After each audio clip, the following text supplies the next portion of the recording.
გასული ერთი თვის განმავლობაში რუსეთ-უკრაინის კონფლიქტის ირგვლივ იმდენი რამ მოხდა, დამკვირვებლებს უჭირთ მოვლენების გააზრება და ლოგიკური ჯაჭვების აგება. თავდაპირველად პუტინისა და ტრამპის სატელეფონო საუბრის შემდეგ გაჩნდა მათი შეხვედრის პერსპექტივა, რომელიც მალევე გაქრა და მისი ადგილი ამერიკის ახალმა სანქციებმა დაიკავა. შემდეგ ვითარება კიდევ ერთხელ შეიცვალა. ყველა თითქოს არსაიდან მოსულ 28 პუნქტიან სამშვიდობო გეგმაზე ალაპარაკდა. ამასობაში უკრაინა სრულმასშტაბიანი შეჭრის 4 წლის განმავლობაში თავის ყველაზე რთულ ზამთარს უახლოვდება, მძიმე პრობლემებით ფრონტზე და კიდევ უფრო რთულ მდგომარეობაში მყოფი ენერგეტიკული სექტორით. და თითქოს ეს არ იქნებოდა საკმარისი, ეს ყველაფერი ქვეყნის ისტორიაში უმსხვილესი კორუფციული სკანდალის ფონზე მიმდინარეობს. ტრამპის ადმინისტრაციის მცდელობებს განსაკუთრებული ინტერესი შეჯძინა რამდენიმე დღის წინ ბლუმბერგის მიერ სტივ უიტკოფისა და იური უშაკოვის სატელეფონო საუბრის გამოქვეყნება, რომელშიც ტრამპის მრჩეველი პრაქტიკულად კონსულტაციას უწევს კრემლს თუ როგორ შეუცურონ ამერიკელ პრეზიდენტს მათთვის ხელსაყრელი შეთანხმების პირობები. დღევანდელ ვიდეოში ჩვენ შევეცდებით ემოციებისა და ეგრეთ წოდებული მედიური ჰაიპის გარეშე გავარჩიოთ მიმდინარე მოვლენები, გავარკვეთ თუ რაშია საქმე და რამდენად ახლოა მშვიდობა. მოგესალმებით, მე აკაზარ ქუა ვარ, ეს გიორგი როლაძეა. ჩვენ რეალ პოლიტიკა სტუდიაში ვართ და ვაგრძელებთ ჩვენს ექსპერიმენტალურ რუბრიკას, რომელშიც მივიხილავთ გასული 7 დღის მთავარ ცენტრალურ მოვლენებს და დღეს სასაკვირველია ჩვენი ფოკუსში იქნება დონალდ ტრამპის მიერ მომზადებული თუ მისი ადმინისტრაციის მიერ მომზადებული ეგრეთ წოდებული სამშვიდობო გეგმა და რუსეთ-უკრაინის ომის ირგვლივ მიმდინარე ძალიან ისეთი სწრაფი სიჩქარით მიმდინარე მოვლენები და მოდი დავიწყოთ გიორგის საუბარი აი ამ 28 პუნქტიანი გეგმით და შემდეგ უკვე ვისაუბროთ მის ერთ-ერთ ავტორზეც, ხო, ანუ გასულ თვეებში უკრაინაში და ამ კონფლიქტის ირგვლივ უფრო სწორად რამდენიმე რამ შეიცვალა, მათ შორის რაღაც სტრატეგიული ცვლილებებიც მოხდა და შევეცდებით ეს მოვლენები რაც შეიცვალა ამ ორი თვის განმავლობაში და რამაც შეცვალა ზოგადად განწყობა, გავარჩიოთ დღევანდელ ჩვენს ვიდეოში. ხო, ანუ რამდენადაც შეგვიძლია უმშევლოდ გამოდის, რომ ეს 28 პუნქტიანი გეგმა რეალურად ესე თუ შეგვიძლია რომ ერთი ადამიანის სახელი მივაწეროთ მას, მაინც ეს სახელი და გვარი არის სტივ უიტკოფი, ყველაზე მეტად, ну, გარდა იმისა, რომ თქვათ რუსებიც მონაწილეობდნენ ამ პუნქტების შემუშავებაში, ცხადია.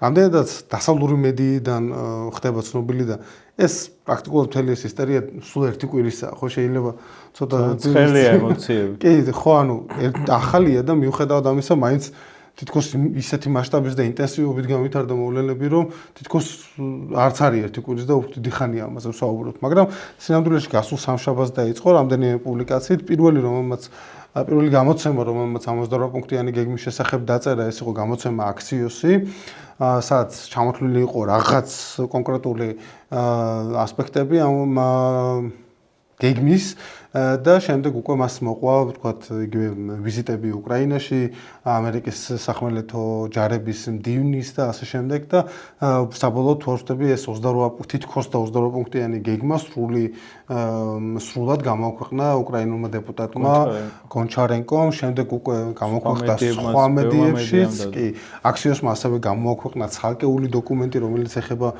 უკრაინის უსაფრთხოების გარანტიებს. ერთი სიტყვით რო ვთქვათ, რამდენად შეგვიძლია ვიმსჯელოთ, ეს გეგმა დაიბადა თვითონ რომ აი ესეთი გეგმა უნდა შედგენილიყო, დაიბადა სწორედ სტივ უიტკოფის სახლში, შემდეგ ამ პროცესში ჩაერთო მისი ვიზავი რუსეთიდან, ეს იყო კირილ დიმიტრიევი, რუსეთის სუვერენული ფონდის პრეზიდენტი და შესაბამისად მივიღეთ აი ეს 28 პუნქტიანი სამშვიდობო გეგმა, რომელსაც სხვადასხვანაირად უწოდებენ. ტრამპმა განაცხადა, რომ ეს არ ყოფილა კონკრეტული გეგმა, ეს იყო უბრალოდ ჩარჩო, ასევე მსგავსი შეფასება გააკეთა ვლადიმერ პუტინმა, რომელმაც თქვა, რომ ეს იყო უბრალოდ რაღაცა ნაკრები საკითხების და არა კონკრეტული გეგმა, მაგრამ ნუ ნებისმიერ შემთხვევაში სწორედ ამ ადამიანის სახელი უნდა ვახსენოთ, რომელიც მანამდე ამ დროის განმავლობაში მუშაობდა ძირითადად ღაზის კონფლიქტზე, ხო, და რამდენადაც ვიცით, თვითონ ეს გეგმაც ეს პატერნი დაემსგავსა და დაეფუძნა სწორედ ღაზის გამოცდილებას. მოდი გითხარი ღაზაში როგორი არის უიტკოფის პროფილი და შემდეგ უფრო ახალ მოვლენებზე გადავიდეთ. ხო, დავიწყოთ ძირითადად, იმიტომ ეს გეგმა ესეთი სკანდალური იმიტომ იყო, რომ მე მართლაც გვახსოვს რუბიოს სახელმწიფო მდივნის განცხადება რუსეთის სურვილები, უბრალოდ განცხადება არა, მან უთხრა სენატორებს, რომ რუსეთის სურვილები სენატორების თქმით ყოველ შემთხვევაში დაადასტურა ეს და აიღო პასუხისმგებლობა, კი ჩვენი გეგმა არისო ესო, მაგრამ რატომ გაჩნდა ეს განცდა? ხო ძირითადად იმეორებდა რუსეთის სურვილებს უკრაინის ომთან დაკავშირებით. მაგრამ დავამატებ, რომ ჩემი აზრით იმ 28 პუნქტიან გეგმაში სადამ გადაამუშავებდნენ უკვე უკრაინელებთან. იყო ისეთი პუნქტები, რომელიც რუსეთისთვის მიუღებელია, რა თქმა უნდა, კი, ამაშიც გეთანხმები. და ნუ საერთო აღქმა დარჩა, რომ ეს იყო უკრაინის კაპიტულაციის გეგმა. და მოკლედ რაც შეეხება ხა აქედან გამომდინარე წარმოვიდა ეს კრიტიკა რა და ნუ რამდენიმე პუნქტად ვიტყვი მაინც ყველაზე მიუღებელი რაც იყო ეს იყო დონეცკის იმ დასახლებების დათმობა რომელსაც ჯერ კიდევ უკრაინა აკონტროლებს და 2014 წლიდან იცავს მიუღებელი იყო ნატოზე უარის თქმა ისე რომ სანაცვლოდ ბუნდოვანი იყო რა ტიპის სამხედრო და უსაფრთხოების გარანტიებს იღებდა მე საერთოდ მედიაში გავრცელდა ინფორმაცია პოლიტიკომ დაწერა რომ ამერიკა საერთოდ არაპირებს უსაფრთხოების გარანტიების მიცემას იქამდე სანამ უკრაინა არ მოაწევს ხელს ცეცხლის შეწყვეტას, რაც ალბათ კიდევ უფრო მიუღებელი იქნება უკრაინელებისთვის. ეს იყო ძირითადად წითელი ხაზები, ხა სხვა საკითხები ისეთი, რაზეც შეთანხმება შეიძლება, მაგრამ შემდგომშიც გაირკვა, რომ ეს ორია მთავარი, იმიტომ რომ ჟენევის შეხვედრის მერე თქვენს რომ ამ ორზე პრეზიდენტები დაილაპარაკებენ. რაც შეეხება ხა სტივ ვიტკოფს, სტივ ვიტკოფი არის უძრავი ქონების მაგნატი. ის არის ტრამპის მეგობარი დიდი ხანია, თუმცა მის პირველ ვადაში ესეთი პოლიტიკური აქტივობით და ფუნქციებით არ გამოირჩეოდა, ეს უფრო ამ ვადის ტრამპის ადმინისტრაციის პროდუქტია. თავიდანვე დიდი შოკი იყო, ასე ვთქვათ, და უცნაურობა ამერიკული მედიისთვის, რომ ის დაინიშნა სპეციალურ წარმომადგენლად ახლო აღმოსავლეთის საკითხებში, იმიტომ ამ ფუნქციით უფრო ჯარედ კუშნერი მოიაზრებოდა, რომელიც აქამდე ამას აკეთებდა პირველ ვადაში. თუმცა ვიტკოფმა შეძლო ის, რომ მოლაპარაკებების განსხვავებული სტილით ერთი და მეორე იმით, რომ მან შეძლო არამხოლოდ ამ შემთხვევაში ვსაუბრობ ისრაელ-ჰამასის კონფლიქტზე, ხო? ამ სტილით და ასევე იმით, რომ მან ტრამპის ზურგით მოახერხა ყველა ამერიკული ბერკეტი გამოეყენებინა. მათ შორის მისი კავშირები კატართან, ესეც უნდა ითქვას, რომ მას ამდენიმეჯერ გადაუჩინეს კატარელებმა თითქმის გაკოტრებული ბიზნესი და თელმა ვაშინგტონმა ეცეს, რომ ის ძალიან დაკავშირებულია კატარის სამეფო ოჯახთან და მან მისი პირადი კონტაქტები და ასევე ამერიკაზე კატარის დამოკიდებულება უსაფრთხოების თვალსაზრისით აქცია ბერკეტა და მე კატარს ჰამასზე მოახდინა გზეწოლა, მაგრამ თავარი რითიც დაამახსოვრა თავი ყოველს იყო ის, რომ მან აქამდე არნახული ზეწოლა მოახდინა ბენიამინ ნეთანიაჰუზე და ამის შესახებ სტატია მე თავად დონალდ ტრამპმაც გააზიარა Times of Israel-ის თავის სოციალურ ქსელში Truth Social-ზე ესეც სიამაყით გააზიარა ტრამპმა და ასე მიაღწიეს ჯერ პირველ შეთანხმებას, ჯერ კიდევ იქამდე ვიდრე საერთოდ ტრამპი ინაუგურაცია შედგებოდა და მე უკვე კიდევ უფრო რთულ მეორე შეთანხმებას მიაღწიეს, რომელმაც ღაზაში ომი დაასრულა და ყველა ცოცხალი მძევალი გამოუშვა ჰამასმა და ზოგადად ომის დასრულება ჰუმანიტარულად ძალიან დიდი მიღწევაა, იმიტომ რომ პალესტინელები უამრავი კვდებოდნენ, რა თქმა უნდა, ჰუმანიტარული კრიზისი იყო და ასე შემდეგ.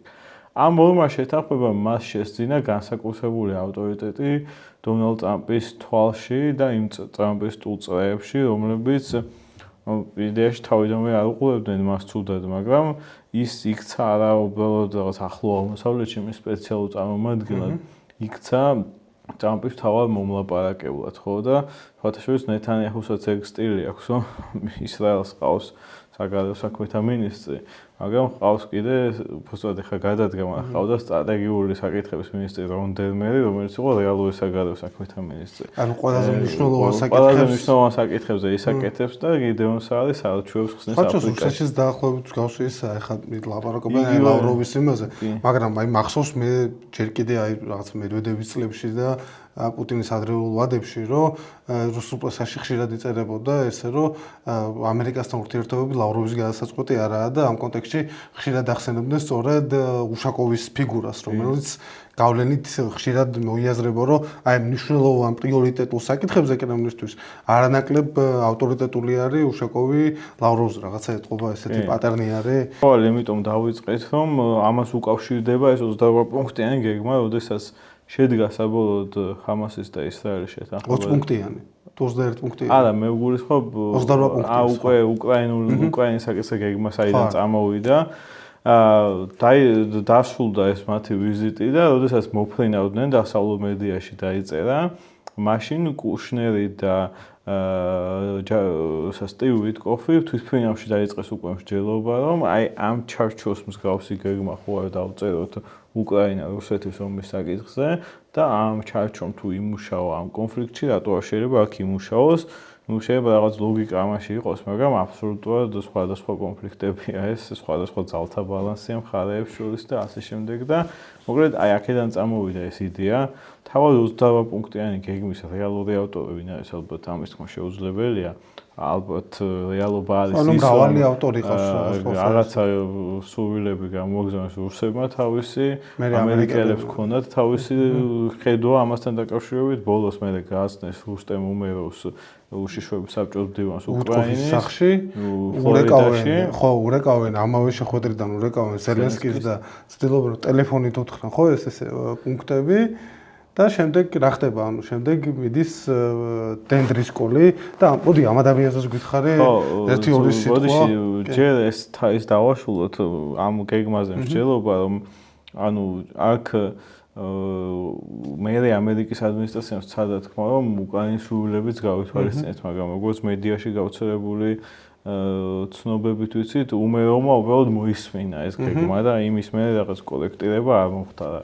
ტექნიკური როლი ჰქონდა. ხო, ტექნიკური როლი ჰქონდა მას.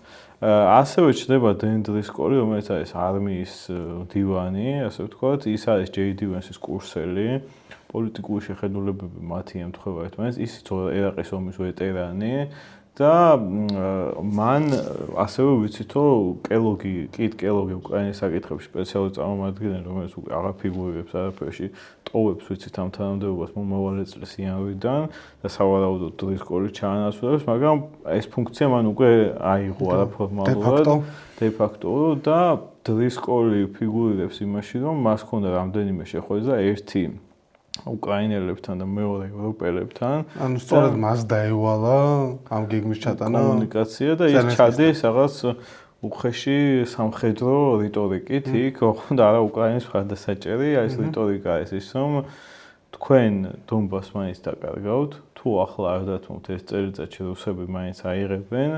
ევროპელებთან შეხვედრებზე ის ამბობს, რომ საერთოდ ფაქტორი არ ხართ ევროპელები და ჩვენ ამას გავარკვევთ და მივხედავთ ამ საკითხს და მოკლედ კელოგი, რომელიც პირიქით შედარებით პროუკრაინელი იყო, სხვა ადმინისტრაციის სხვა პირებთან ჩაანაცვლა აი ვენსის რიტორიკის გამზიარებელმა პირმა და ეს არის რა თქმა უნდა შოკი ევროპელებისთვისაც და უკრაინელებისთვისაც და მოკლედ აი ესეთი კონტექსტი იყო მაშინ შექმნილი, როდესაც ამ გეგმის განხილვა მიდიოდა. ხო, თავიდანვე უნდა ითქვას, რომ საჯარო კომუნიკაციაში უკრაინელებს არ ვთქვამთ, რომ კატასტროფა ეს გეგმა, კატასტროფის განცდა იყო უკრაინულ მედიაში და პოლიტიკურ ელიტაში, თორე ეხლა ხელისუფლებამ აუღო ტრამპის ადმინისტრაციას და ზელენსკი მას და ყველამ თქვა, რომ დავსხდეთ თუ ისაუბროთ და გავხადოთ უკეთესი ეს გეგმა, იმიტომ მათ იციან, რომ ამ მოლაპარაკებებში არ უნდა გამოჩნდნენ ის მხარე, რომელიც ჩაშლის ამ მოლაპარაკებებს და რაღაც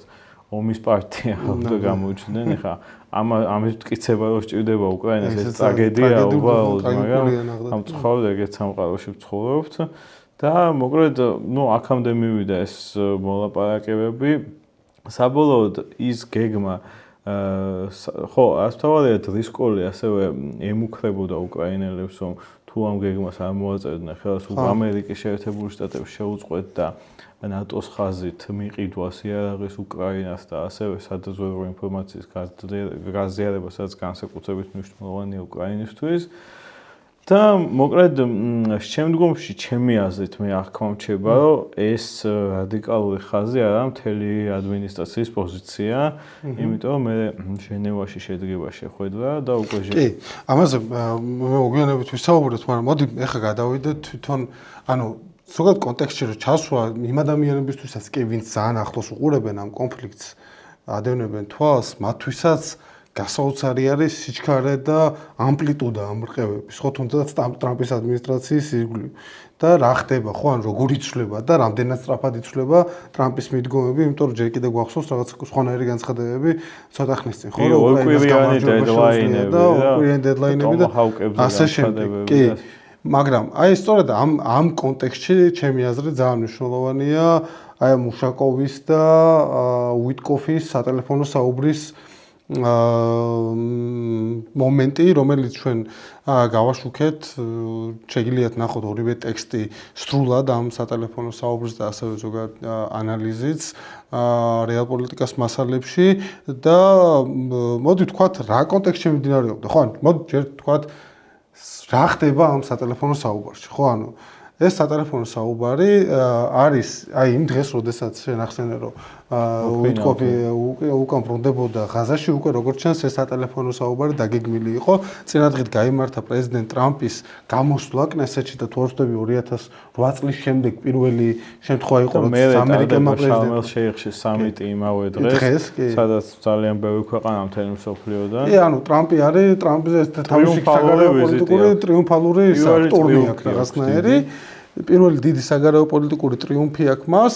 თავის გამოსვლაში კნესეთში ის აქებს უიტკოფს, რომელიც ერთ-ერთ სკამზე ზის ცოტა ამაღლებულ ადგილას მგონი და რაღაცა უხერხულად იღებს აი ამ კომპლიმენტს პრეზიდენტისგან და უკვე უკანა გზაზე ვაშინგტონში იმავე დღეს, როგორც ეს საუბარი დაგეგმილია და ამ რა ხდება ამ საუბარში, ხო, ამ საუბარი არის ერთ მხარეს არის სტივ უიტკოფი, მეორე მხარეს არის ვლადიმერ პუტინის მრჩეველი საგარეო საკითხებში, საგარეო პოლიტიკურ საკითხებში იური უშაკოვი, ესეთი მძიმე წონოსანი იმ კრემლისტურ წრეებში.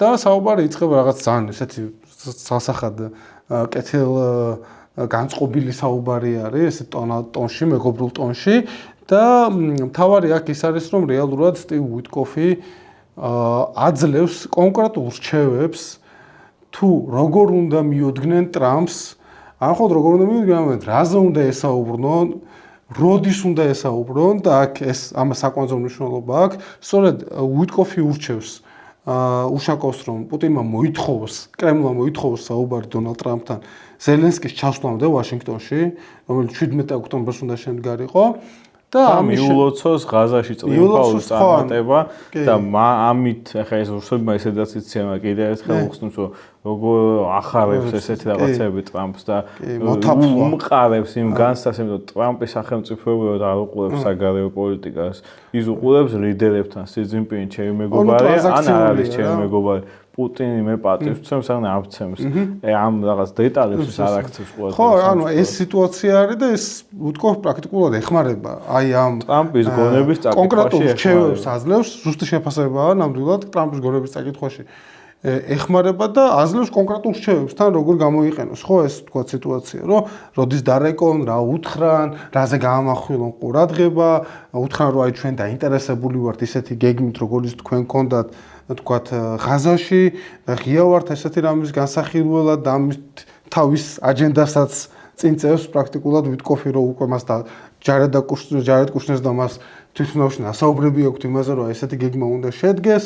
ან პრაქტიკულად ეს ორი კურდღელის პრინციპია, ხო, რომ აი რაღაცა რუსებსაც ეხმარება და ამითვე გეგმასაც თვითონ წერს და პრაქტიკულად ყველა ტრაგიკული რაც არის და ყველაზე ესეთი არის, რომ რეალურად ამბობს, რომ ეუბნება რაღაც მომენტში საუბრის, რომ მე ვიცი რა იქნება საჭირო შეთანხმებისთვის, ანუ ის იქნება რაღაცა დონეცკი და კიდე შეიძლება სადღაც ტერიტორიების გასვლა, რომელიც ყველაზე ტრაგიკული ასაცეუნება ისაა, რომ ვიცი, რომ პუტინს მშვიდობას უწევს. კი, და მე ძალიან პატივს ვცემ და პუტინი ვიცი, რომ დარწმუნებული ვარ რუსებს თავიდან მშვიდობა გინდოდათ და ამას სულ ვეუბნები პრეზიდენტს და ბოლოს ამბობს, რომ ხო, ანუ მე დარწმუნებული ვარ, რომ პრეზიდენტი ფართო დისკრეციას მომცემს ამ შეთანხმების მისაღწევად და ამაში მართალი აღმოჩნდა, ხო, იმიტომ რომ ნახეთ, რომ პრაქტიკულად ძალიან საინტერესო იყო, რომ პრაქტიკულად ერთდროულად გამოქვეყნდა ეს ბლუმბერგის მასალა სატელეფონო საუბრის შესახებ და რამდენიმე წუთში თუ ერთ საათში მაქსიმუმ ნახეთ ტრამპის განცხადება, რომ პუტინთან მოსალაპარაკებლად სწორედ ისე უიტკოფს აგზავნის, და შემდეგ გამოიხმაურა ამას ტრამპი და თქვა რომ ეს სტანდარტული პრაქტიკაა და მე რაც ვიცი ჩვეულებრივი საუბარი იყო და ეს მისი საქმეა და ამ შემდეგ მიუხედავად ამისა დიდი სკანდალია არიან თქვა რაღაცა მონაწილეები კონგრესის წევრები სენატის წევრები რომლებიც აკრიტიკებენ უიტკოვს ვიღაცა მის ჩამოშორებასაც ითხოვს ამ საქმიანობიდან მაგრამ ნებისმიერ შემთხვევაში ამ წამის ინფორმაციით ის აგრძელებს აი ამ პორტფელზე მუშაობას მოგითხრა ხა სერიოზული რესპუბლიკელი არავინ ეთხოვს ხო ანუ იყვნენ მოდი ესე ვთქვათ მასიური ტალღა მაგრამ მე მაინც გონია რომ ამ სკანდალის შემდეგ უიტკოვს ძალიან გაუჭირდება ესეთი ძალიან მიკერძოებული რუსეთის მიმართ მიკერძოებული ადამიანის იმიჯის ჩამორეცხვა და ამ სკანდალმა შესაძლოა აკრებოს თავისი როგორ თქვა ტემპი დროთა განმავლობაში მაგრამ რეალურად ამ სატელეფონო საუბრის მნიშვნელობა რო გავიაზროთ და აღვიქვათ უკეთესად ხო რა კონტექსტი რა თქმა უნდა მომზადებ მცირე ტაიმლაინი იმისა თუ როგორ იმის გასაგებად თუ რამდენად მნიშვნელოვანი იყო სტივ უიტკოფის აი ეს სკანდალური ბევრი საზრით რა ვიცი ანუ ეხა შეიძლება არ იქნება ჩემი ერთ გადაჭარბებული შეფასება რომ კონდაზვერვის ეს არის რა ჩავარდნა არის რაღაც პოსტი სხვა ეპოქა რომ იყოს ამერიკულ პოლიტიკაში უკვე გადამდგარდა მინიმუმ კი მაგრამ მოდი აი უკეთ რო გავიგოთ ეს ამ საუბრის მნიშვნელობა ჩავსვათ ის კონკრეტულად ტაიმლაინში და უკვე დავინახავთ ჩემი აზრით. ხო, ანუ 23 სექტემბერი პუტინით იმედგაცრუებული ტრამპი რუსეთს ქაღალდისვებს უწოდებს და პირველად თავისი პრეზიდენტობის განმავლობაში ამბობს, რომ უკრაინა შეუძლია ამ ომში გაიმარჯვოს. უკვე 2 ოქტომბერს ტრამპის დის უკრაინისთვის გაზიარებული სადაზვერვო მონაცემების კლასიფიკაციას, ანუ 7 ოქტომბერს ტრამპი ამბობს, რომ თითქმის გადაწყვეტილი აქვს უკრაინისთვის ტომაჰავკის ტიპის რაკეტების გადაცემა. უკვე 13 ოქტომბერს ცნობილი ხდება, რომ 17 ოქტომბერს, ანუ კვირის ბოლოს პარასკევი დღეა ზელენსკის ვიზიტი უნდა გაიმართოს თეთრ სახლში. ეს სწორედ ის დღეა, როდესაც ტრამპი ქნესეთში გამოდის და დაქებს სტივ უიტკოვს და უკვე 14 ოქტომბერს, ანუ შემდეგ მომდევნო დღეს აი ეს სატელეფონო საუბარი შედგება უშაკოვსა და უიტკოვს შორის და 16 ოქტომბერს იმართება მოულოდნელად ტრამპის და პუტინის სატელეფონო საუბარი, რომელიც მანამდე არ იყო დაანონსებული და ეს სწორედ ის სატელეფონო საუბარია, რომელზეც უიტკოფი ეუბნება, რომ მოითხოვეთ სანამ ზელენსკი ჩამოვა თეთრ სახლში. და შეაცურეთ აი ეს გეგმა, რომ რაღაცა ღაზის მსგავსი გეგმაში ვიქნებით დაინტერესებული და ასე შემდეგ. და რუსები ამას პრაქტიკულად პუტინი ამ ყველაფერს ყველა იმ რჩევას, რომელსაც უშაკოვს აძლევს უიტკოფი, საჯაროდ ითვალისწინებს, საჯაროდ აღასრულებს პრაქტიკულად. ხო, ულოცავს ღაზაში მშვიდობის მიღწევას, ამბობს, რომ ის რეალურად მშვიდობის ადამიანია და ეს ყველაფერი ძალიან პრაქტიკულ ხასიათს იღებს. უკვე 17 ოქტომბერს, როდესაც უნდა შედგეს ზელენსკის შეხვედრა ტრამპთან თეთრ სახლში, ეს შეხვედრა მიმდინარეობს დასავლური მედიის ცნობით მოულოდნელად ცუდად და დაძაბულად. პუტინის და ტრამპის სატელეფონო საუბრიდან იბადება ბუდაპეშტში სამიტის იდეა, რომელიც უკვე 20 ოქტომბერს რუბიოსა და ლავროვის სატელეფონო საუბრის შემდეგ მკაფიო ხდება, რომ რუსები არანაირ დათმობაზე არ მოდიან და ეს სამიტი უქმდება პრაქტიკულად, ამას აუქმებს ტრამპი. 2 დღის შემდეგ 22 ოქტომბერს ის აწესებს რუსეთისთვის პირველ სანქციებს თავის მეორე ვადაში ლუკოილისა და როსნეფტის წინააღმდეგ და 24 ოქტომბერს კირილ დიმიტრიევი ჩადის ამერიკის შეერთებულ შტატებში სტუმრად სტივ უიტკოფთან და იწყება მუშაობა აი ამ 28 პუნქტზე. 29 ოქტომბერს იმართება უშაკოვის და დიმიტრიევის სატელეფონო საუბარი, რომელსაც განეხილავენ როგორი იყოს უნდა მიდგომა. და ეს უშაკოვი დიმიტრიევს ეუბნება, რომ რა თქმა უნდა ჩვენ მაქსიმუმი უნდა მოვითხოვოთ, აბა სხვანაირად რა აზრი აქვს და ამ სატელეფონო საუბრის თარგმანით შეგიძლიათ ნახოთ რეალ პოლიტიკაზე. და 18 ნოემბერს უკვე 10 ნოემბერს ხდება მინდიჩგეიტის სკანდალი უკრაინაში, უმსხვილესი კორუფციული სკანდალი, რომელზეც ჩვენ უკვე ვისაუბრეთ და 18 ნოემბერს გამოცემა Axios-ი აქვეყნებს პირველ მასალას ტრამპის ახალი სამშვიდობო გეგმის შესახებ.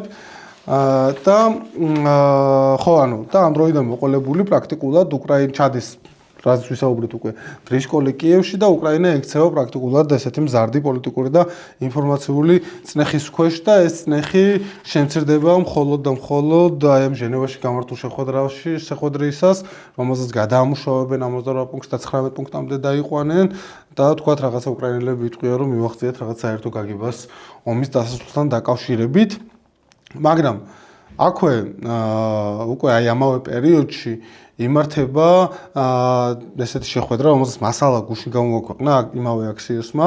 18 ნოემბერს თეთრსახში იმართება შეხვედრა, რომელსაც მონაწილეობენ JD Vance-ის ინიციატივით იმართება ეს შეხვედრა, რომელსაც მონაწილეობენ JD Vance, Donald Trump-ი, Suzy Wiles-ი, რომელიც არის აპარატის უფროსი, დიახ, მარკო რუბიო და სტივ უიტკოფი და ჯარედ კუშნერი, რომელიც დაბრუნდა, ვთქვათ, უფრო მეტად ამ პოლიტიკაში შესვენების შემდეგ და ამ საუბარს თითქოს აქსიოსის ცნობა ეწინააღმდეგება დასავლურ მედიაში მანამდე გავრცელებულ ცნობებს იმის შესახებ, რომ რუბიოსა და ვენსის ბანაკებს შორის სერიოზული დაპირისპირება. აქ ავტორები წერენ, რომ რეალურად ვენსმა და რუბიომ ერთდროულად შეთანხმებულად წარუდგინეს ეს 28 პუნქტი დონალდ ტრამპს და უთხრეს, რომ აი ეს არის დოკუმენტი, რომელზეც შეიძლება მუშაობა და რომელმაც შეიძლება მოიტანოს გარღვევა. 18 ნოემბრის შეხვედრის იგვლივაც მინდა კითხო ესეთი რამ, რომ ხედავთ ამერიკის ანუ რა დგას ამერიკის მიდგომის უკან? რა შეხედულებები და რა შეფასებები? ანუ რატო მიაჩნია ამერიკის შეერთებულ შტატებს, რომ უკრაინა მეხლა უნდა მოაწეროს ხელი მისთვის წამგებიან შეთანხმებას? ხო, დავიწყებ ცოტა რაციონალური მათი გადმოსახედიდან რაციონალური მიზეზებით. ამას აქვს ორი ეგეთი რაციონალური мотиваცია. ერთი არის, რომ ამერიკა არის ძალიან გაშლილი, ასე ვთქვათ, მთელი მსოფლიოს ყველა კონტინენტზე. ხო, რა გითხარით, ეს ხო სკოლა არის? კი, ეს არის, ახალი ამბავი არ არის. ტრამპისთვის შეიძლება აკვიატება, მაგრამ ეს დოქტრინა ჩვეულებრივი და რესპუბლიკური პარტიის ელიტაში საკმაოდ შეგვიძლია ვთქვათ, რომ უკვე დომინანტი პოზიცია ამ პარტიის პოლიტიკაში. ეს არის ერთი, ჩვენ მთელ მსოფლიოს მოვედეთ და ამის ფინანსური და სამხედრო რესურსები არ გაგვაჩნია. ამიტომ მოდი ჩვენ კონცენტრირდეთ ჩინეთზე, რომელიც არის მთავარი სტრატეგიული საფრთხე ჩვენთვის სამხედროს და ეკონომიკურის და არა მხოლოდ უკრაინის დახმარება შევწყვიტოთ, არამედ ევროპაშიც კი რაზარებიც ყავს, ისინი უფრო მეტად წყნარი ოკეანის აუზში გადმოვიტანოთ. და მეორე ხედვა, რომელიც თავის ჩემი აზრით გულუბრწყვილოა, მაგრამ რატომღაც არის დომინანტი ასევე, ოღონდ ისეთი დომინანტი არა როგორც პირველი, რომ ჩვენ თუ უკრაინაში ომს დავასრულებთ და რუსებთან დავლაგდებით, შეგვიძლია რუსეთი ამ ანტიჩინური კოალიციის წევრად ვაქციოთ. ამ ხედვის ნაწილია ეს, რომ არა მხოლოდ უკრაინის დახმარება უნდა შევწყვიტოთ, არამედ ევროპაში განთავსებული ჯარების ოდენობაც კი უნდა შემცირდეს, რათა მოხდეს ჩინეთის შეკავება. მეორე არის, რა თქმა უნდა, ეს იდეა, რომ რუსეთი შეიძლება იქცეს ჩინეთის წინააღმდეგ პარტნიორად იმ შემთხვევაში, თუ უკრაინაში ომს რაღაც ნებისმიერ პირობებით დავასრულებთ, იმიტომ რომ ეგ ჩვენი ომი არ არის, ეგ ბაიდენის ომია და მერე უკვე ვაქცევთ ჩვენს პარტნიორად ჩინეთის წინააღმდეგ. ოღონდ ამას ეწინააღმდეგება ანუ კონტექსტი აბსოლუტურად განსხვავებულია იმასთან შედარებით, რაც იყო 70-იანი წლების ცივი ომის მსოფლიოში, ხო, იმიტომ რომ რუსეთი დღეს სანქციებმა და იზოლაციამ კიდევ უფრო დამოკიდებული გახადა ჩინეთზე ეკონომიკურად და მეორე არის, რომ რა თქმა უნდა ამ ორ სახელმწიფოს გააჩნია, ასე ვთქვათ, არ ვიცი, იდეური თუ სისტემური მსგავსება ერთმანეთთან, ავიწყო კავშირი და მეორე საერთო-სურვილი რომ ამოატრიალონ ის მსოფლიო წესრიგი, რომელშიც არიან. ორივე ანტიამერიკულია, ორივეს ამბიციებს ტერიტორიულ თუ სხვა ტიპის ეწინააღმდეგება დასავლური ცივილიზაცია და პირველ რიგში ამერიკის შეერთებული შტატები. და აქვე იმას დავამატებდი, რომ იგივე ვთქვათ, წარმოდგენა იმის შესახებ, რომ 72 წელს კისინჯერმა და ნიქსონმა გახლიჩეს ეს კავშირი საბჭოთა კავშირსა და ჩინეთს შორის, ესეც მცდარი წარმოდგენაა, ხო, ანუ რეალურად საბჭოთა კავშირსა და ჩინეთს შორის უკვე არსებობდა ძალიან სერიოზული პოლიტიკური განხეთქილება, მცირე სამხედრო დაპირისპირებები, რომელსაც ძალიან ბევრი ადამიანი ემსხვერპლა დამანის კუნძულზე, ის შორეულ აღმოსავლეთში, პრაქტიკულად ომის მდგომარეობაში იყვნენ, ჯერ კიდევ აი ხრუშჩოვის პერიოდიდან მოყოლებული, ხო და ანუ ვთქვათ რაღაც პერიოდში არ იყვნენ დარწმუნებულები, რამდენად სერიოზულია ეს განხეთქილება, უბრალოდ 60-იანი წლების მიწურულს 70-იანების დასაწყისში ნათელი გახდა, რომ სერიოზულია და ფუნდამენტურია ეს განხეთქილება და ეს შესაძლებლობა გამოიყენა ნიქსონი კისინჯერის ადმინისტრაციამ და აითვისა უკვე არსებული განხეთქილება.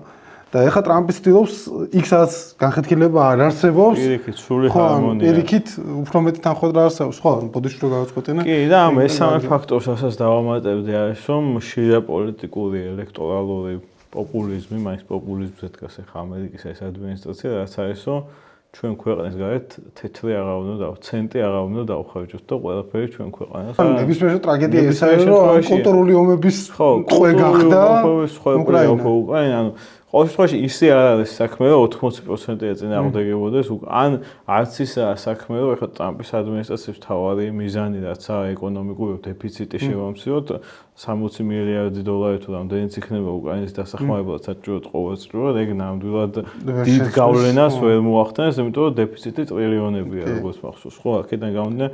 ამიტომ ეს იქცა ეგეც საკითხად და მეორე არის ის, რომ იმ ხედვაში ჩაჯდა, რაზეც ვისაუბრე უკვე წინ და მეორე რაშიც ჩაჯდა არის ის, რომ დონალდ ტრამპს მართლა სჯერა ალბათ, რომ მას შეუძლია პუტინთან ერთად დიდი რაღაცები გააკეთოს, იგივე აქტიკა გაინაწილოს, რაღაც ენერგეტიკულ საკითხებზე ისაუბროს.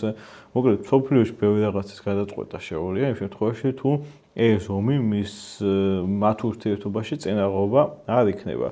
მაგრამ მეორე მხარე ახლა არის, რომ რა თქმა უნდა, მას შეიძლება უნდა რომ ბევრი რაღაც დათმოს უკრაინამ, მაგრამ არ უნდა რომ უკრაინა განადგურდეს და დამარცხდეს, იმიტომ რომ ეს მისთვის პრესტიჟის და ყველაფრის საკითხი იქნება. ბაიდენის და ავღანეთის პრეცედენტი არსებობს. რა თქმა უნდა, მაგრამ რომლის მერეც ბაიდენის რეიტინგი ვერაცდა ხო, თუმცა მაგასთან ალბათ არ იყო ეგ დაკავშირებული. არა, რა თქმა უნდა, მაგრამ თვითონ ტრამპი რამდენადაც ყურადღებიანია ამ რეიტინგების მიმართ, ვეჭობრო თავარ საფრთხეს სწორედ მაგაში ხედავს. ესე ეგეთი სცენარი. ამაშიც ხედავს, ხო. მოკლედ ამ პოლიტიკური ჯგუფის ხედვა უკრაინაზე არის ეს, რომ უკრაინა მაინც ვერ მოიგებს ამ ომს. ჩვენ უკვე ძალიან ბევრი რესურსები დავხარჯეთ. ეს ომი თამაც უფრო გაიწერება, უფრო გაგვიჭირდება რუსეთთან დალაგება და მისი ჩინეთის წინააღმდეგ გამოყენება და რაც უფრო გაიწერება ეს ომი, ჩვენ ევროპაში უფრო მეტად ჩაფლული და ჩინეთზე მეტ კონცენტრაციას ვერ მოვახდენთ და ეს არის ბაიდენის და ევროპელების ომი. აი ეს 4-ია ძირითადი პოსტულატი, რაზეც დგას ეს ხედვა. ჩემი აზრით, მათი უმრავლესობა არის მცდარი, მაგრამ სამწუხაროდ ხელისუფლება ამერიკაში არ შეიცვლება 28 წლამდე და უკრაინელებს მოუწევთ ლავირება აი ამ ყველაფრის შიგნით, ამ პოსტულატებს შორის და სამწუხაროა ძალიან ახლა როდესაც დისკორი ჩავიდა კიევში და უხსნიდა უკრაინელებსაც უდად აქვთ საქმე ფრონტზე და ეს წელიწადში მაინც დაკარგავენ დონბასს მას გამორჩა იმის ხსენება რომ ამაში ამერიკული მხარის წვლილიც დიდი არის იმიტომ რომ იმ სტანდარტული ზომის დახმარების შენარჩუნებით რაც ბაიდენ-ჰარისის ადმინისტრაციის დროს იყო უკრაინა ესე მძიმე მდგომარეობაში ნამდვილად არ იქნებოდა ეს თამამად შეგვიძლია ვთქვათ აქედან გამომდინარე ისინი აღწერენ ასე ვთქვათ ძალიან ბნელ პერსპექტივას ფრონტის, რაში ზომის წვლილი თვითონაც მიუძღვით და ამაზეც უნდა ვისაუბროთ ალბათ, იმიტომ რომ ეს ჩემი აზრით ძალიან ცუდი გადაწყვეტილება იყო, რაც მათმა ადმინისტრაციამ მიიღო და ეს გადაწყვეტილება არ ახლოვებს მშვიდობას პირიქით. რაც უფრო ნაკლები იარაღს მისცემენ უკრაინას, რაც უფრო მეტად გაუჩენენ პუტინს განცდას, რომ ფრონტი შეიძლება ჩამოიშალოს და მას გარღვევა ჰქონდეს. რაც უფრო მეტად დაუპირისპირდება ამერიკის შეერთებული შტატები, ევროკავშირს და ევროპას, რაც უფრო მეტი საჯარო განხეთქილება იქნება ზელენსკისა და ტრამპს შორის, უფრო მეტად გამყარდება პუტინს განცდა, რომ მისი სტრატეგია არის სწორი. რა არის პუტინის სტრატეგია? პუტინს თავიდან ომი როცა დაიწყო, უნდა ბლიცკრიგი და სწრაფად ამ ომის მოგება, კიევის აღება, დენაციფიკაცია, ხელისუფლების შეცვლა და ასე შემდეგ. ეს არ გამოვიდა. ამის შემდეგ მთელი ეს წლები მისი მთავარი სტრატეგია არის რა, რომ მე ამ მასობრივი მართლა ხორცსაკეპის მოწყობით მცირე წინსვლები მექნება და ეს იქნება გამოფიტვის ომი, იმიტომ რომ მე ყოველთვის შევძლებ მეტი ჯარისკაცის გამოყვანას, ვიდრე უკრაინა შეძლებს, მე ყოველთვის მექნება მეტი ჭურვი და მეტი სამხედრო ტექნიკა და ფული, ვიდრე უკრაინას ექნება და ადრე თუ გვიან იმ დემოკრატიულ ქვეყნებში, რომლებიც მხარს უჭერენ უკრაინას, გატყდება საზოგადოებრივი აზრი და უკრაინის მხარდაჭერის სურვილი და მე თვითონ დიქტატორი ვარ, ჩემი მხარდამჭერი ქვეყნები ყველა დიქტატორები არიან და ჩვენ გავაგზავნებთ და ანუ მან იცის სამხედრო ოპერაციით კიევს ვერ აიღებს, მაგრამ ამ გამოფიტვით და ამ ხედვით შეიძლება 5 წელიწადში ეს შეძლოს და სამწუხაროდ ამ განცდას მას უმყარებს ტრამპის ადმინისტრაცია და პირიქით არ უშლის ამას. შენ რაც თქვი, ანუ ზუსტად ეს არის ხო, რომ მათ შორის მიზეზი იმისა, რატო ვერ ახერხებს ტრამპის ადმინისტრაცია იგივე თქვა ღაზას მოდელზე, როგორც ღაზაში მოახერხა ცეცხლის შეწყვეტის მიღწევა რეალურად ახლა სამშვიდობო შეთანხმების დარქმევა იმისთვის გააჭარბებული იქნება ჩემი აზრით და უბრალოდ ცეცხლის შეწყვეტა, ხო?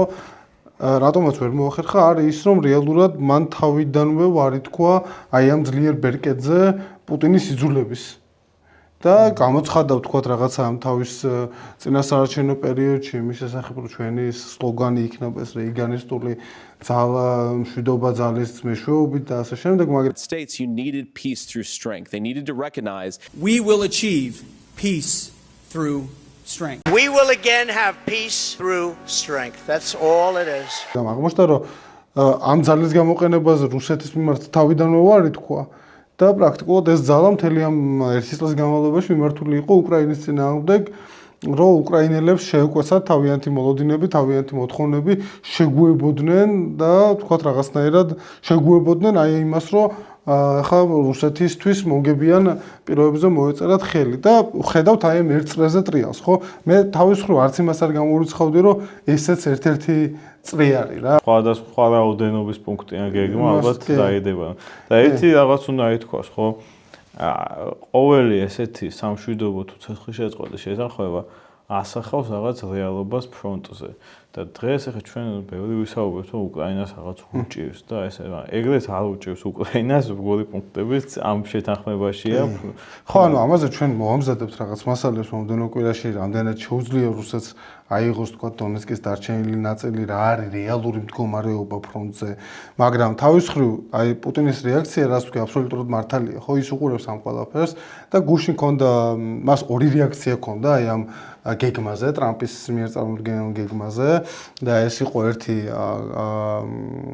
გასულ უქმეებზე როდესაც უბრალოდ გასულ პარასკევს ერთი კვირის წინ ზუსტად როდესაც მართავდა უშიშროების საბჭოს ხდომას და რაღაცა ესეთი სპექტაკლის ჟანრი დაჩენდა ამ ბოლო დროს თქვა თუ გახსოვს იგივენაირად იყო აი ამ ბირთვული ტესტების ცდების აღდგენის შესახებ იქაც თითქოს ვოლოდინმა რაღაცა გააწყვეტინა სიტყვა პუტინს და კითხა რომ აი ხალხი შეწუხებულია დეპუტატები და აი ამაზე რას გვეტყვით აქაც რაღაცა მსგავსი მოხდა ვალენტინა მატვიენკომ გააწყვეტინა სიტყვა და კითხა რომ აი რაღაცა ამ გეგმასთან დაკავშირებით როგორია ჩვენი რეაქცია მან ამ თავის პირველ გამოსვლაში თქვა რომ ეს 28 პუნქტი თითქოს განიხილებოდა მანამდე ალიასკაში შეხვედრამდე განიხილებოდა ამერიკულ ადმინისტრაციასთან მე თითქოს იქ ამერიკელებმა თხოვეს რომ უფრო მოქნილები ყოფილიყვნენ და თითქოს მოქნილობა გამოავლინეს და ეხლა რაღაცნაირად ამის მოდერნიზაცია ანუ ის 28 პუნქტიანი ვერსია 28 პუნქტიანი გეგმაც რომელიც შემდეგ უკვე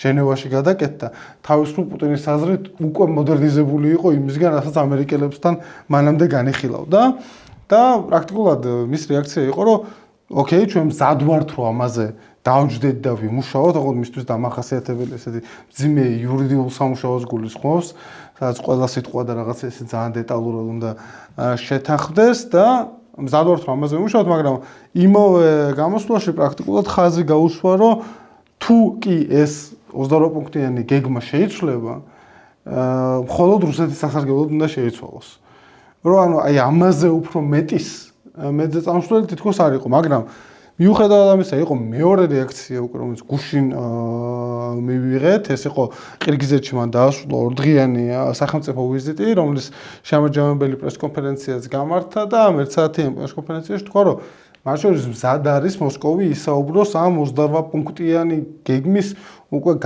ჟენევაში გადამუშავებულ ვერსიაზეც. ოღონდ აქვე დასძინა რამდენიმე მნიშვნელოვანი ფაქტორი, რომ თქვათ ეს ყველაფერი უნდა იყოს კარგად შეთანხმებული, აწონილი და ასე შემდეგ და რეალურად რა გამოვიდა, ხო? ანუ ამავე გამოსვლაში მან თქვა, რომ თუ კი მათ სურთ ცეცხლის შეწყვეტა, უკრაინის არმია უნდა გავიდეს დონეცკიდან. ანუ რეალურად ჩვენ მივიღეთ აი მოლაპარაკებების წინ, რომელიც მომდევნო კვირას უნდა გაიმართოს, პუტინის ესეთი პოზიცია, რომელიც პირდაპირ არაა გამოხატული, მაგრამ დაკვირვებული თვალისთვის ყველაფერი ნათელია, ხო? პუტინი შეეცდება, რომ რეალურად მხოლოდ აი ცეცხლის დროებით შეწყვეტის სანაცვლოდ დონბას გამოტყუოს უკრაინა, ესა დონეცკი, დაიკავოს დონეცკი, შემდეგ უკვე ეს რა რეაქციას გამოიწვევს უკრაინაში, რთული წარმოსადგენია არა, რომ კიდევ უფრო დაასუსტებს თქვა უკრაინულ წინააღმდეგობას, ესეთი დათმობა და ძალიან ბევრი რისკია, რომელსაც გადაცემაც არის ჩაწერილი ალბათ. და შემდეგ უკვე გააგრძელოს მოლაპარაკებები, ოღონდ ისე რომ არაფრით არ არის შეკავებული. ხო, ანუ ეს ცეცხლის შეწყვეტის შეხაზებულება არსებობს, მაგრამ მისი დარღვევა მას ნებისმიერ წამს შეუძლია და საბოლოოდ წავიდეს მისი სტრატეგიულ მიზნამდე, რაც რეალურად მდგომარეობს იმაში, რომ ახლა 68 პუნქტზეც ბევრი რამე იყო, რაღაცა რომ პრორუსულია, რუსეთისგან გადახრილია და კი ნამდვილად არის რუსეთისგან გადახრილი, მაგრამ აქ არის რამდენიმე მნიშვნელოვანი ფაქტორი ახლა. ჩემი აზრით, ადამიანებისთვის, რომლებიც ამას როგორ თქვა, ამ კონფლიქტს თვალს ადევნებდნენ ყურადღებით, როგორც მინიმუმ 2023 წლის ზაფხულიდან და გულისხმობ კონტრიერიშის ჩავარდნას ზსU-ს, გასაგებია, რომ ნებისმიერი შეთანხმება, რომელიც იქნება სამშვიდობო შეთანხმება, ხო, მხარეებს შორის, იქნება უსამართლო და იქნება დამაზიანებელი საერთაშორისო წესრიგისთვის. იმიტომ რომ ეს სამშვიდობო შეთანხმება, როგორიც არ უნდა იყოს, უნდა ასახავდეს მიწაზე შექმნილ რეალობას და მიწაზე შექმნილი რეალობა იყო ისეთი, რომ უკრაინას არ შეეძლო ოკუპირებული ტერიტორიების ძალით გათავისუფლება.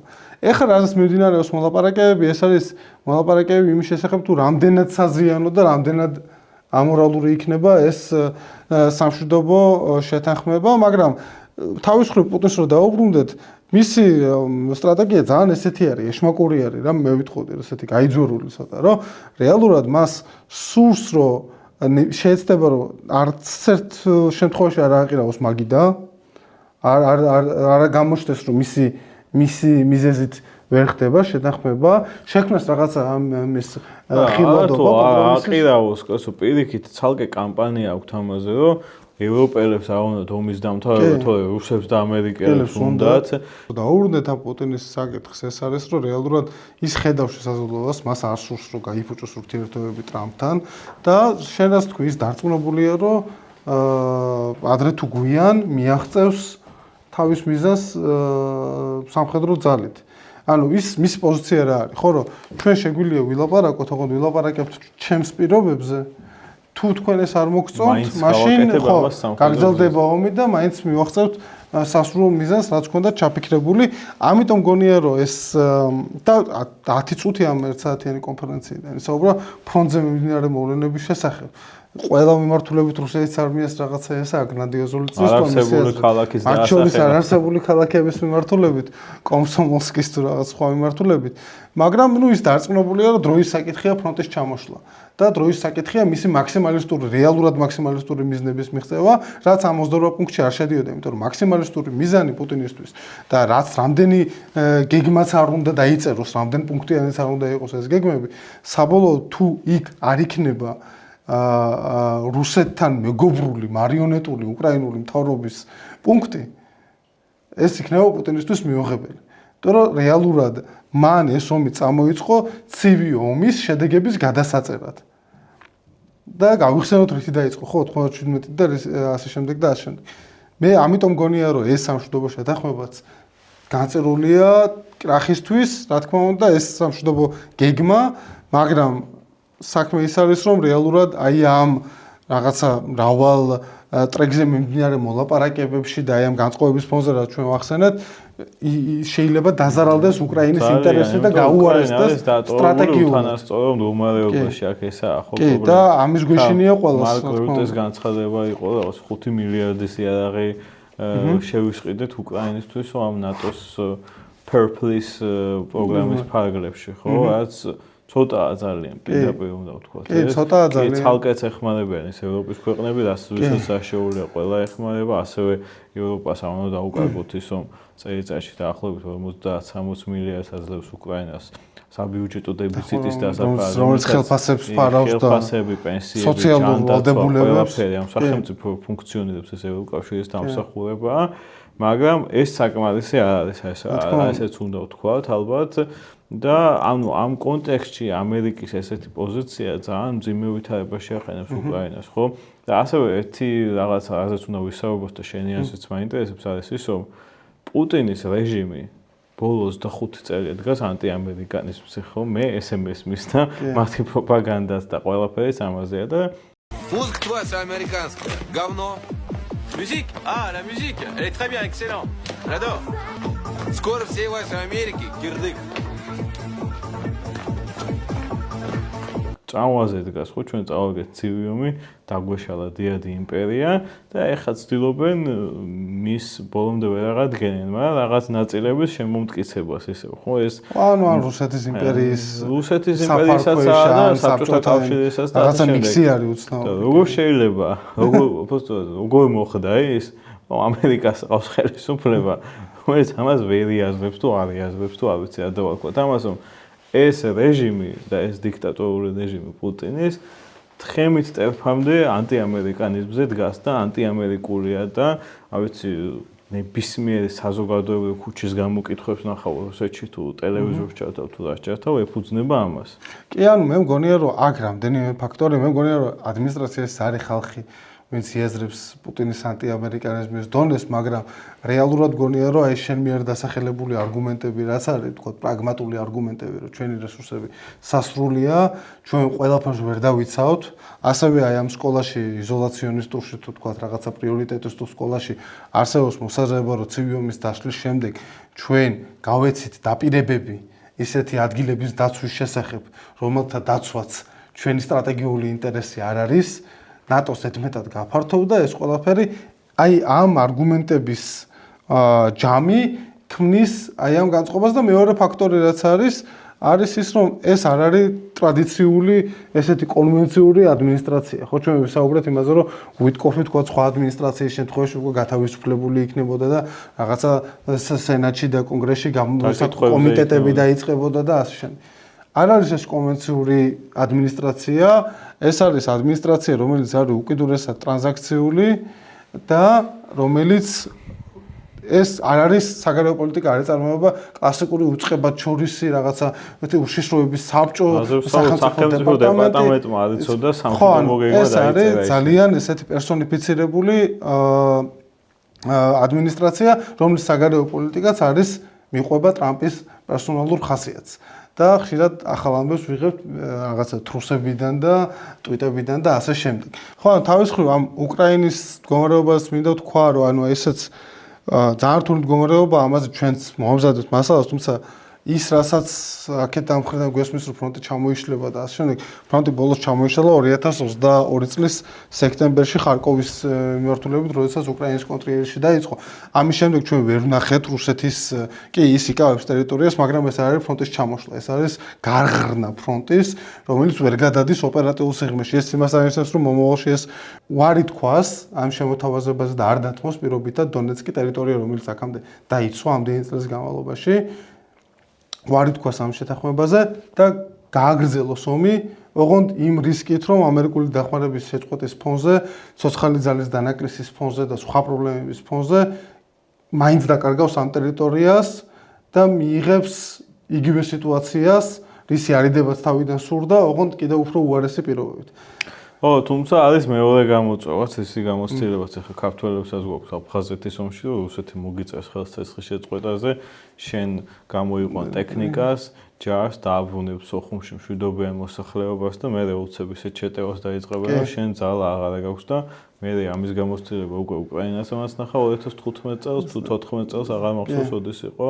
ორივე წელს შეთანხმების მერე ალყაში მოქცეული ხალხი რომ გამოდიოდა, გამოსულ ალყიდან გამოსვლისას რო დაესხნენ თავს გვახსოვს. შეთანხმებული რომ კორიდორს მიცემდნენ. კი. ამიტომ ეს არ არის მარტივი არჩევანი. არა, ნამდვილად. ნებისმიერ შემთხვევაში უკრაინის ხელისუფლება დიდი კრიტიკის ქვეშ მოექცევა, მაგრამ საბოლოო ჯამში ეს არის სამამულო ომი, რომელშიც აგრძელებენ ბრძოლას და სხვა გზაც არ აქვს თქვენ. კი. ნამდვილად, მადლობა თქვენ. იმედია ისე ამონეთ დღევანდელი გადაცემით და მადლობელი დაგრჩებით თუ გამოიწერთ ჩვენს YouTube არხს და გამოყვებით ჩვენს პლატფორმებზე და სოციალურ მედიებში. მე აკაზარქოვა, ეს რეალ პოლიტიკა, ნახვამდის.